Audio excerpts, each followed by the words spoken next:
Então quer dizer que você anda aumentando muito a tua frequência urinária, bebendo muita água e com uma vontade de doce danada.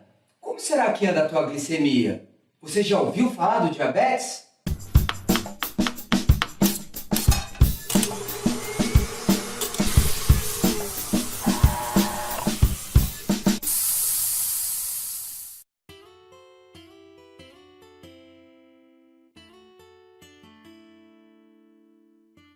O diabetes é uma doença decorrente da falta da insulina ou da incapacidade da insulina exercer adequadamente seus efeitos, causando um aumento da glicemia, que é aquela glicose no sangue ou açúcar do sangue. O diabetes acontece porque o pâncreas não é capaz de produzir o hormônio insulina em quantidade suficiente para suprir as necessidades do organismo, ou porque esse hormônio não é capaz de agir de maneira adequada, gerando a resistência à insulina. A insulina promove a redução da glicemia ao permitir que o açúcar que está presente no sangue possa penetrar dentro das células para ser utilizado como fonte de energia. Portanto, se houver falta desse hormônio, ou mesmo se ele não agir corretamente, haverá aumento da glicose no sangue e, consequentemente, o quadro de diabetes vai estar instalado. E existem alguns tipos de diabetes. Classicamente, o diabetes do tipo 1 é aquele que o pâncreas perde a capacidade de produzir insulina em decorrência de um defeito do próprio sistema imune da pessoa, fazendo com que os nossos anticorpos ataquem as nossas células que produzem o hormônio, a célula beta do pâncreas. E no diabetes tipo 1 ocorre geralmente em cerca de 5 a 10% dos pacientes com diabetes. Já o tipo 2 é o mais abundante, pois existe a combinação de dois fatores. Primeiro, a diminuição da secreção de insulina e um defeito na sua ação, conhecido como resistência insulínica.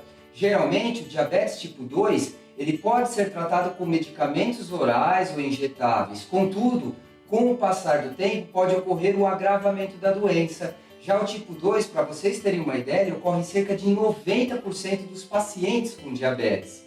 Uma outra classificação é o pré-diabetes. Então, quando você faz um exame de sangue, uma glicemia de jejum, normal, e você avalia e essa glicemia ela está acima de 100, 101 até 125, é considerado o pré-diabetes. Ele é indicado para falar se o paciente tem potencial para desenvolver a doença, como se fosse um estado intermediário entre o saudável e o diabetes do tipo 2, pois no caso do tipo 1 não existe pré-diabetes, a pessoa já nasce com uma predisposição genética ao problema e a impossibilidade de produzir insulina, podendo desenvolver o diabetes em qualquer idade. Tem ainda um outro tipo de diabetes que é ocasionado geralmente em gestantes, tá? Que é o aumento dessa resistência à ação da insulínica na gestação, chamado de diabetes gestacional. Leva ao aumento também dos níveis de glicose no sangue, diagnosticado pela primeira vez na gestação, podendo ou não persistir após o parto. E olha, gente, a causa exata desse diabetes gestacional até hoje ainda é desconhecida. Outros tipos de diabetes também são relatados na literatura, que são diabetes decorrentes de efeitos genéticos associados a outras doenças, ou até mesmo a utilização de algum tipo de medicamento. Pode ser diabetes por defeito genético na função da célula beta, que produz a insulina, por defeito genético na própria ação da insulina, por doenças do pâncreas exócrino, como a pancreatite, alguns tipos de cânceres, na fibrose cística, ou diabetes por defeitos induzidos por drogas ou produtos químicos, como excesso de diuréticos, alguns corticoides, beta-bloqueadores, até mesmo anticoncepcionais. E qual a importância da realização de exercício físico no paciente diabético? Gente, o diabetes ele reduz a expectativa de vida em 5 a 10 anos, além de aumentar o risco da doença arterial coronariana em 2 a 4 vezes. Para você ter uma ideia, existem evidências consistentes dos efeitos benéficos do exercício na prevenção e no tratamento do diabetes mellitus. O exercício atua nessa prevenção principalmente nos grupos de maior risco, como obesos e familiares que já têm o próprio diabetes. O diabético apresenta uma menor condição aeróbia, menos força muscular, menos flexibilidade do que seus pares da mesma idade, sexo e sem a doença. E diabetes fisicamente ativos, ou pelo menos em boa condição aeróbia, apresentam melhor prognóstico do que aqueles que são inativos. Para se ter uma ideia, os indivíduos que são fisicamente mais ativos possuem níveis mais baixos da insulina circulante, melhor ação dos receptores e pós-receptores da membrana, melhor resposta de transportadores de glicose, maior capilarização das células musculares esqueléticas, quando comparado com as pessoas menos ativas, independente do peso ou até mesmo do índice de massa corpórea, o IMC.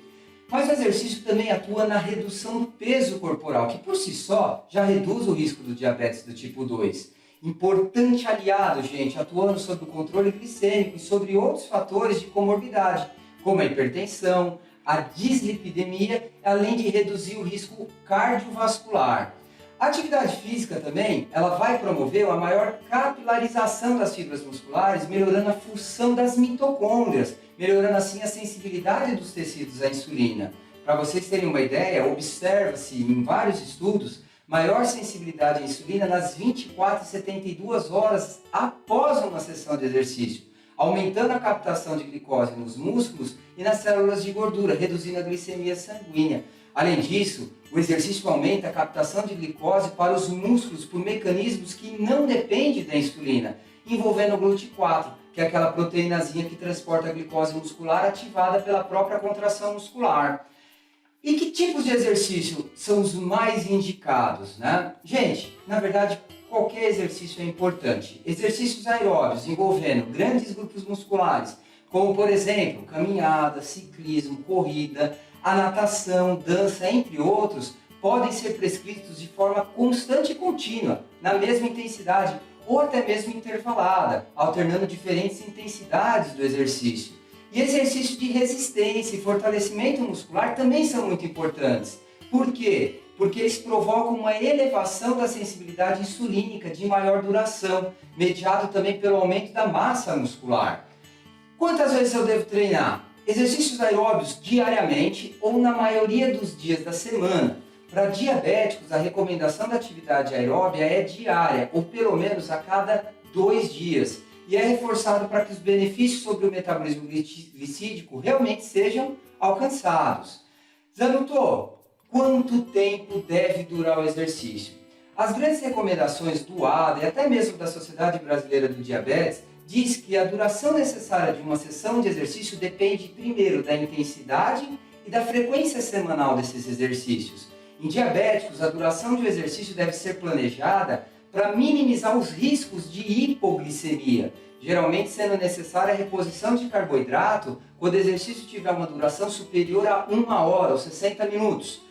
Mais atual, a recomendação mais comum para diabéticos é de pelo menos 150 minutos de exercícios moderados ou intensos, ou pelo menos 75 minutos de exercícios de alta intensidade por semana, ou uma combinação de ambos. O ideal, gente, é que a prescrição ela contemple exercícios de moderada e alta intensidade.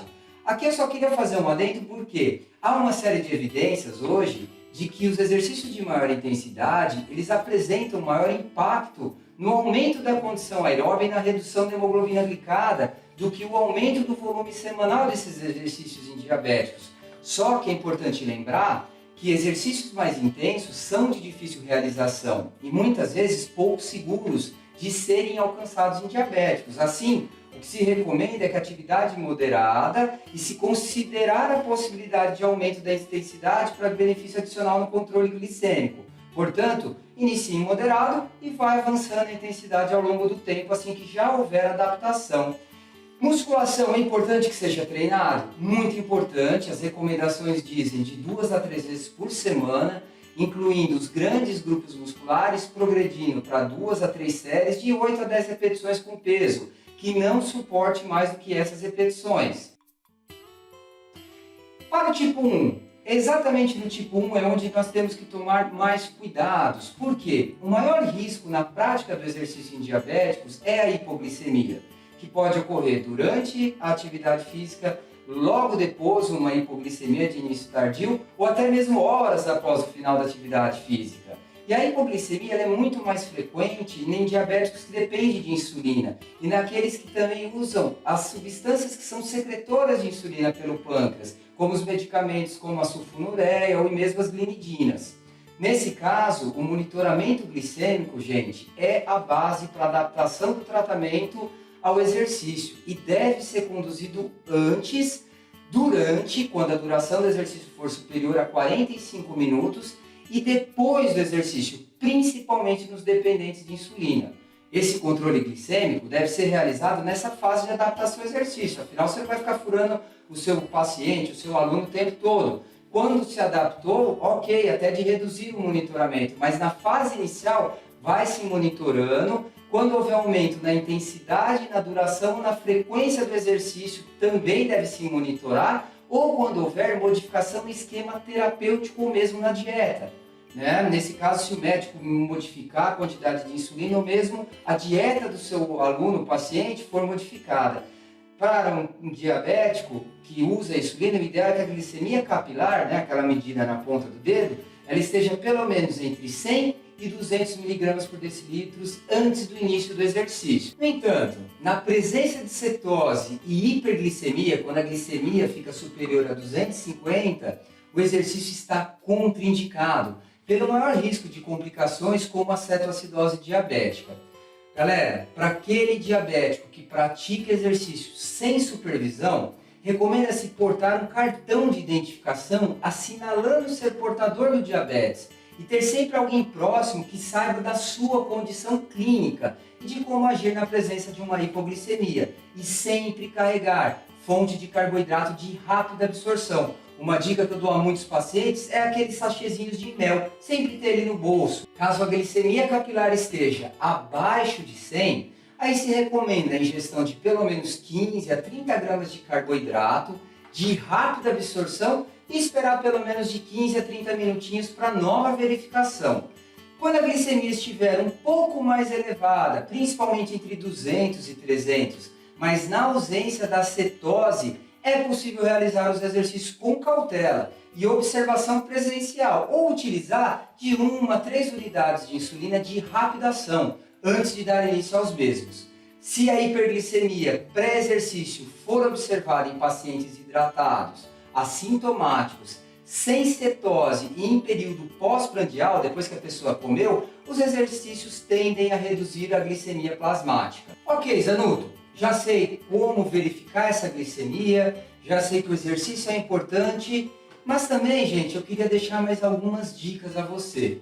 Cuidados que são extremamente importantes quando o diabético vai realizar exercício. Primeiro deles, evitar se exercitar no pico de ação da insulina, porque você vai ter um efeito hipoglicemiante do exercício somado ao efeito da própria insulina. Isso pode fazer com que a glicemia caia de uma vez.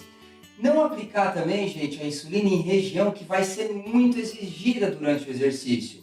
Porque, se de repente eu aplico a insulina nas coxas e vou treinar membro inferior, eu vou ter uma maior absorção dessa insulina que foi aplicada. Isso também pode modificar o padrão da minha glicemia.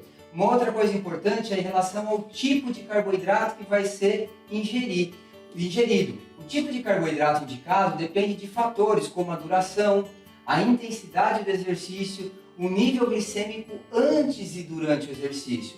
Os carboidratos mais simples, balas, sucos, refrigerantes, soluções isotônicas, devem ser usados diante de uma excursão glicêmica baixa ou uma hipoglicemia durante o exercício. Em contrapartida, se o paciente não apresenta hipoglicemia, nenhuma tendência à excursão glicêmica baixa, o carboidrato complexo rico em fibras pode ser utilizado, nesse caso as barrinhas energéticas mesmo de cereais. Antes de eventos de longa duração, o atleta deve usar carboidrato para evitar a hipoglicemia e restaurar o glicogênio hepático e muscular. Bom, Zanuto, e os alimentos? Galera, lembra aquele vídeo de insulina? Naquele vídeo nós postamos e falamos bastante sobre os alimentos que ajudam no controle glicêmico. Eu vou convidar você a assistir aquele vídeo também, que ele corrobora com todas as informações que nós passamos hoje para vocês sobre o diabetes. E galera, como eu sempre digo, coragem, porque bem é estar bem. Gostou do vídeo? Assine nosso canal e compartilhe com seus amigos. Todos os artigos de referência que nós utilizamos estão todos listadinhos aqui embaixo para você ler. E olha, convido já de antemão você a assistir o nosso próximo vídeo, que nós vamos abordar o hormônio do crescimento, que é o GH, as suas relações com o exercício e os alimentos que podem contribuir também com a otimização dele. Um grande abraço!